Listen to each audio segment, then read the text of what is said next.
What up, YouTube? Welcome to Chicago Reacts. My name is Jared. I'm joined by the beautiful Kelly. Today we're going to be reacting to the French Revolution, Oversimplified, Part 1. Be sure to like and subscribe to our channel for more of our content. And yeah, French Revolution, I really don't know much about, but let's dive into it. Oversimplified, never heard of it. So let's get into it. So I said to the Marquis de la Fufayette, "What do you think I am? Some dirty peasant? I've never worked a day in my life." Wow, that Marie Antoinette sure is pretty. Sure is. Wouldn't want to be Prince Louis though. That's going to be a lot of responsibility when he becomes king, especially since France is in financial ruin. Quite. Thank you one and all for attending the royal marriage of my grandson, the future King of France, to the Archduchess of Austria. Now for the very awkward yet historically accurate part of the ceremony, where we all watch them get into bed together. Okay. All right, now that's out of the way, let's leave the royal couple to it. You better give us an heir, you fat, ill-bred boy. Nighty-night. That's gonna be a lot of responsibility. France is in financial ruin. You fat, ill-bred boy. Quite. That's gonna be a lot of Flashbacks. Not going to be able to focus in bed with all those thoughts on his mind. South Park. Definitely South Park vibe. Yeah.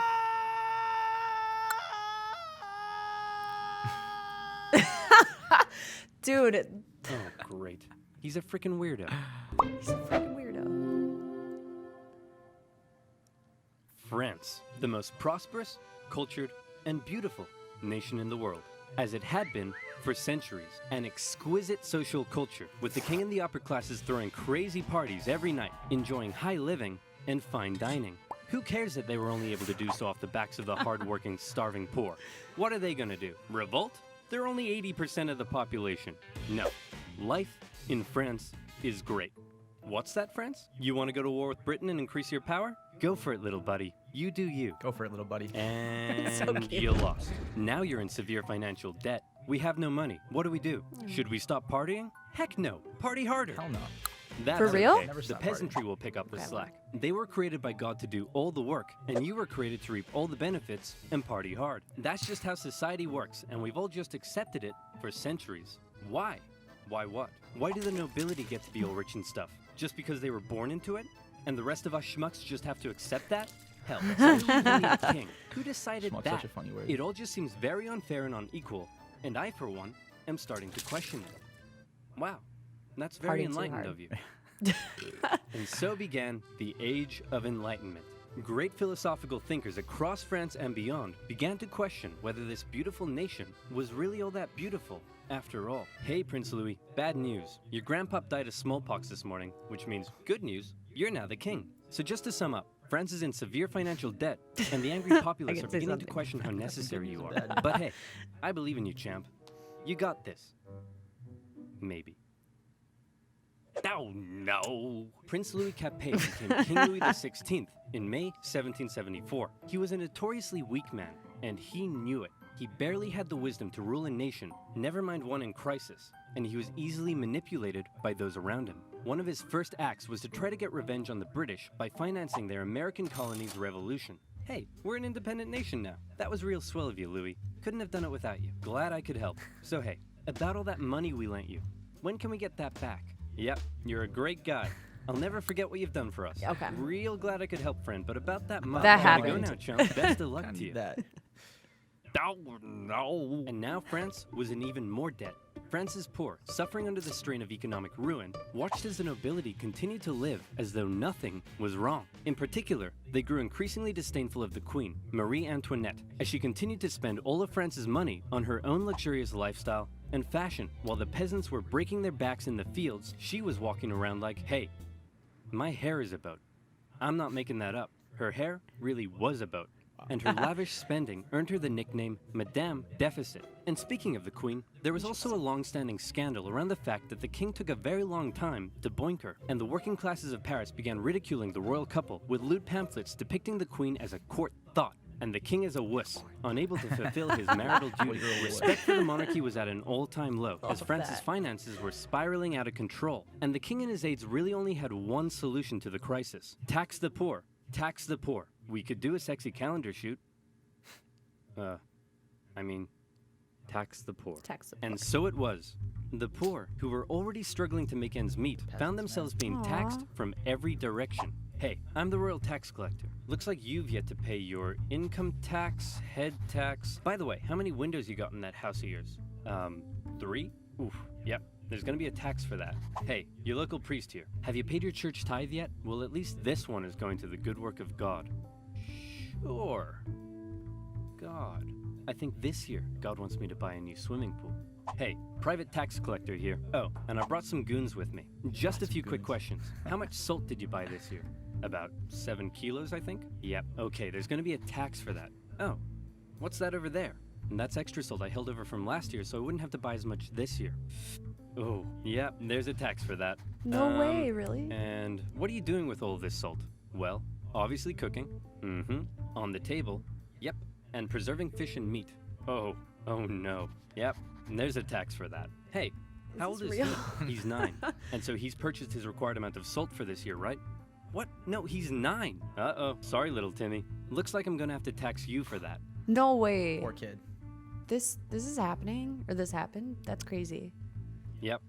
Salty. There's going to be a tax for that. And that's not all. A huge portion of Alright, the that was peasants' good. harvest had to be given up. And there was also the labor tax, where peasants were required to work a certain number of days for their local lord without pay. Obviously, people weren't too happy with these taxation policies, and the aggressive nature of these private tax farmers sometimes even escalated to violence. In particular, though, the people really hated how inconsistent the taxation rules were across the nation, and also the fact that the first 2 estates often had to pay very little, if any tax at all. And so, the anger continued to grow.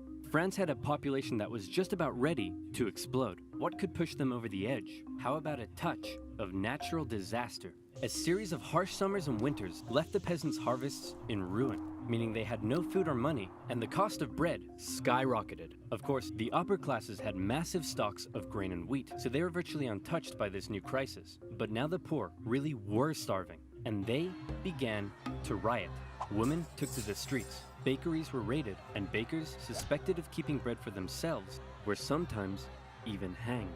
Wow, this is really getting out of control. Your Majesty, we need some decisive action. You need to step up and lead us. What will you do? Okay, I've got this. I know. I'll summon the Estates General, and they'll decide what to do. You really are a fat, ill-bred boy. The Estates General was the closest thing France had to a government, apart from the king. It was a purely advisory body, and was rarely summoned. In fact, it hadn't been summoned for 175 years prior to this. But with France in a severe crisis, the king felt the time was right to call on the government to help. The Estates General was made up of representatives from the 3 estates, that is, the clergy, the nobility, and everybody else. Okay, thanks for coming, everyone. The first order of business is regarding the clergy and nobility. You all get brand new Porsches. You get a Porsche, and you get a Porsche, and you get a Porsche. Everybody gets a Porsche. And now into the second order of business. France is completely out of money. Like, it's never been this bad before. Anyone got any ideas? How about we all get Lamborghinis next time? Good call The by king that decided guy. that in order to make a decision, they had to come up with a voting system. Okay, the clergy. You have a population of 130,000, so you'll get 1 vote. The nobility. You have a population of 350,000, so you'll also get 1 vote. And the third estate. You have a population of 27 million people and make up 98% of the population. Very impressive. You'll get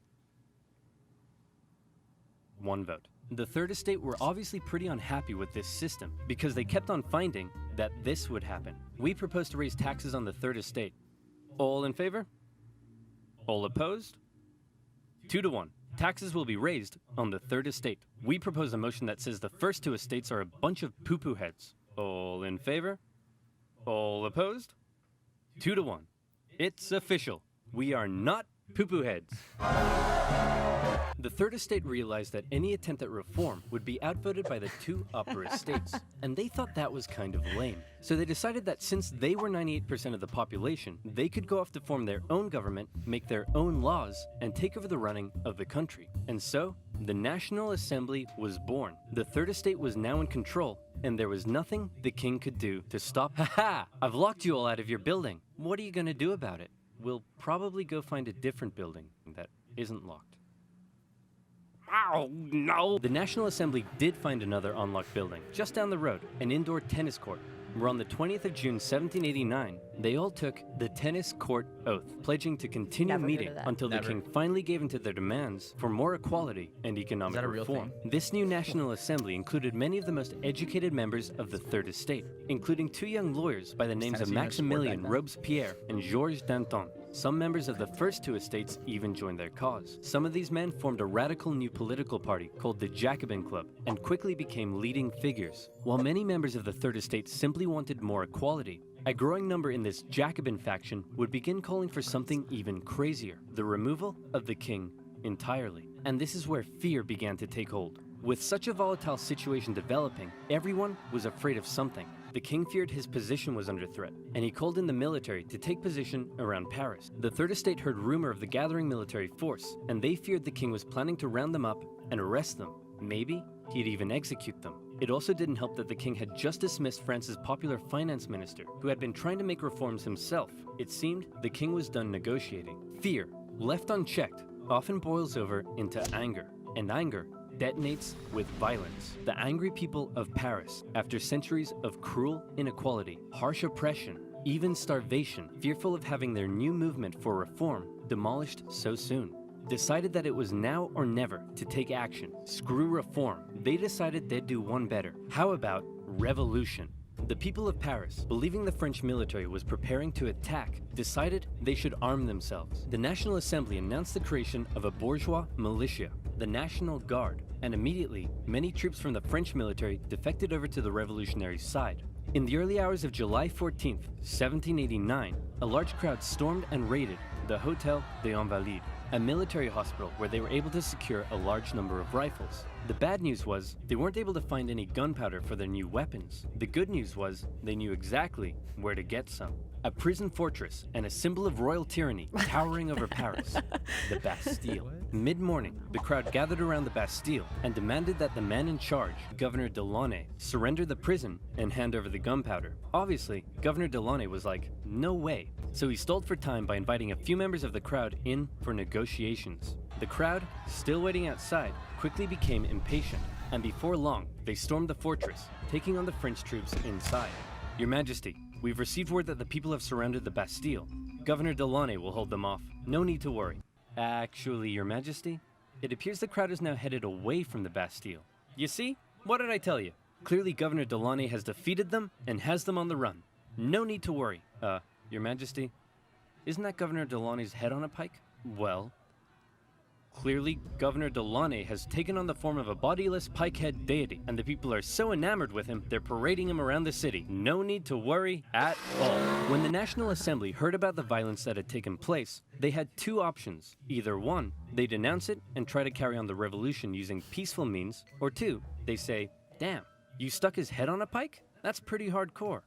And we love it. Incidentally, they went with option number two. Some historians believe this reaction paved the way for the utter violence and bloodshed that would become the legacy of the French Revolution. This widespread acceptance of violence during the Revolution is also largely credited to the writings of a certain Jean-Paul Marat, a man of science with a horrible skin condition that kept him confined to a bathtub. He began writing a radical newspaper he affectionately named The Friend of the People. Citizens of France, be very afraid. Given the chance, the king and the nobility won't hesitate to massacre us all. The solution is simple. Execute them. Kill every last one of them. Cut off 1,000 heads, and if that's not enough, cut off 1,000 more. Oh, hey, Mr. Squeaky. What are you doing down there? You're so cute. Aw, I love you too, Mr. Squeaky. Mwah. Now, where was I? Anyways. Oh, yeah. Oh yeah, where were we? Kill them all. It became one of the most where were popular we? publications in Paris during the Revolution and succeeded in spreading ever-increasing fear and anger among the people. In August, leaders of the National Assembly, with help from a certain Thomas Jefferson, adopted the Declaration of the Rights of Man and of the Citizen, an incredible document that guaranteed liberty and equal rights to all men. And when I say men, I mean men. Despite its glaring shortcomings in gender equality, the massively influential declaration would go on to inspire the struggle for liberty and equality across the planet for centuries. However, Back in France, the vast majority of the people weren't really so concerned with enlightened ideas of equality as much as they were concerned with the fact that they were still starving. Bread was still expensive as hell and hard to come by. The people felt that one reason nothing had been done yet about the crisis was because the king simply couldn't see the problem. He lived in Versailles, a full 20 kilometers southwest of Paris, and as a result, lived in comfort, separated from his dirty, stinking subjects. On October 5th, a crowd of women, 7,000 strong, decided they'd do something unprecedented. They decided they'd remove that separation and confront the king directly. The women marched all the way to the king's palace in Versailles. Along the way, the crowd continued to grow into the tens of thousands, and when they arrived, they demanded an audience with the king. What are those things outside the palace? They're poor people, Your Majesty. That's poor people? They say they're hungry. Hungry? Then let them eat cake. Wow. See, this is the exact BS that led to this whole mess in the first place. You're so out of touch. They're writhing around in the filth, breaking their back to barely scrape by, and they come to you demanding just the basic ability to feed themselves, and you think a slice of cake will sort them out? Well, then let them eat Taco Bell Crunchwrap Supreme. Oh, I had one last night. Wow. Solid. They're not that desperate. Members of the crowd actually managed to break into the palace with the intention of killing the queen, who narrowly escaped through a secret passage in her bedroom. The enraged mob killed several members of the royal guard and raised their heads on pikes, which, if you haven't noticed yet, is something they were quite fond of doing. The king had no choice but to come out and talk to the crowd. He agreed to accept his new position, sharing power with the revolutionary government, and to return to Paris with the crowd, removing the separation between king and subject. King Louis had a problem with people constantly raiding his palace, but one thing he didn't have a problem with was people raiding his computer, because he used NordVPN. I like this guy's channel. Yeah. Yeah. Or girl, whoever it is. I like the way he presents the information. It's like educational, but like entertaining. Yeah. Again, a lot of stuff that I didn't know about. Yeah. King Louis, I feel like he kind of reminds me of like the backup quarterback that like never expects to play, but like once the star quarterback gets hurt, he like finds himself in like a crazy situation. That's King Louis. Yeah, he's like he never wanted to be in that he never wanted to be in that position, but like yeah, you know, he found himself there and he's just trying to do what he can to get by. Like originally he's just trying to fly under the radar and now he's like in the spotlight. Right. So, and I thought like we were taxed a lot here. I mean, we are, but sounds like France had a different agenda or something. Like, I don't know. Like, they were taxed for literally everything, it seems like. I don't know. I'm going to have to go back and look at it. Yeah, I found that interesting, too. Pretty ironic as well that there were just so many starving people in France because France has, like, the best food. Yeah.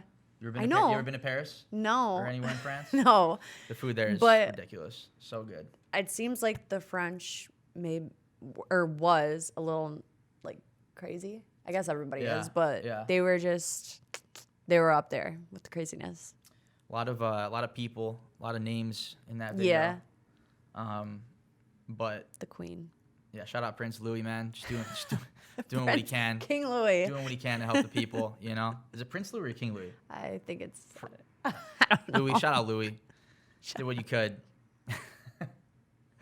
And that was the French Revolution Oversimplified Part 1. Thank you for watching this video. Be sure to like and subscribe. And check out our other videos. If you want us to react to other videos, just let us know down in the comments. And we'll see you guys next time.